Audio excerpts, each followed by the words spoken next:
Writers, let's talk about the paradox of vulnerability in your work. Because I think a lot of writers are like, I don't really want my character to say this or do that, because then the reader will think, well, since it's coming out of my head, I must be like that and I must be weird, right? And so you hold back. You don't really put it in the work.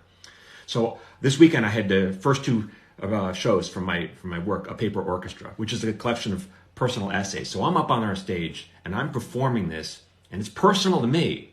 And I know at times, like, the audience was in it, man. They were in the stories because you could hear a needle drop.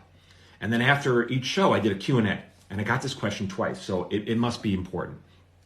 People ask, wow, it was so vulnerable of you to be up there and sharing that. Are you worried about being vulnerable? And I think what they mean are like, I'm worried about being judged or seen in a different way. And so here's the paradox of that.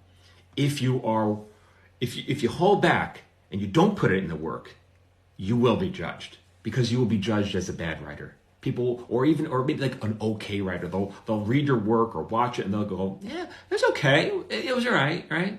But they weren't thrilled with it, so you will be judged. But if you put yourself into the work and you allow yourself, and I'm not talking about oversharing, because when you overshare, you're making the audience uncomfortable. You just want to make yourself uncomfortable.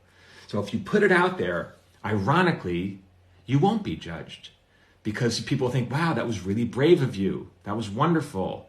So that's the paradox of all this. If you're worried about being judged, then allow yourself to be judged, because then you won't be.